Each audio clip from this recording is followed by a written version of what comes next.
পাখির বাসাগুলো নিবেন আপু? পাখির বাসা দেখা যাচ্ছে যাদের মায়া হয় তারা বইটা কিনে আর কি, আর যাদের মায়া হয় না তারা বইটা কিনে না।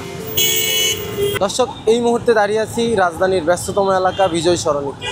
প্রতিদিন হাজারো মানুষ যাতায়াত করে এই পথে, আর এইখানে জীবনের তাগিদে দাঁড়িয়ে থাকেন শত শত রাস্তার হকার। দিনের পর দিন রোদ বৃষ্টি কিংবা পুলিশের হয়রানি সব কিছুর মধ্যে দিয়েও তারা চালিয়ে যাচ্ছেন তাদের জীবনের সংগ্রাম।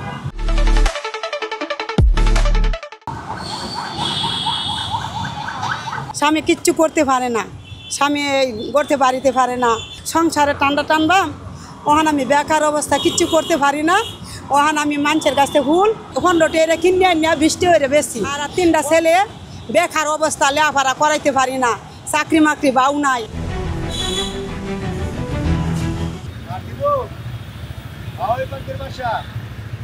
এখন বর্তমানে সংসার চালাতে বড় কষ্ট হয়ে যায় বই বিক্রি করে। আবার দেখা যাচ্ছে আমরা গাড়িতে বইটা হাতি, কেউ বারো দৃষ্টিতে দেখে, কেউ খারাপ দৃষ্টিতে দেখে, কেউ ঝাড়ি মারে।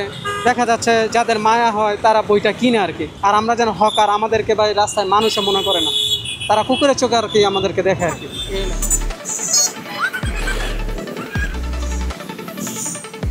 কোটা আন্দোলনের আগে আমাদের ভালো চলছে, কিন্তু এখন এমন একটা অবস্থা হয়েছে আমরা দিনই পথে চলতেছে না। এখন বর্তমানে একেবারে খুবই খারাপ চলছে। প্রতিদিন ধরেন আমাদের 500-600 টাকা ইনকাম এরকম হয়, কিন্তু এভাবে ইনকাম করে আমাদের সংসার চলছে না। এখন ধরেন আমরা আগে এটা করেছি, এখন এটা ছাড়ি, এখন ব্যবসা করতে হলে অনেক টাকার দরকার। আমার দুইটা মেয়েই হচ্ছে মাস্টার অনার্স কমপ্লিট করায়, আমি ওদের কোনো চাকরি বাকরি নাই।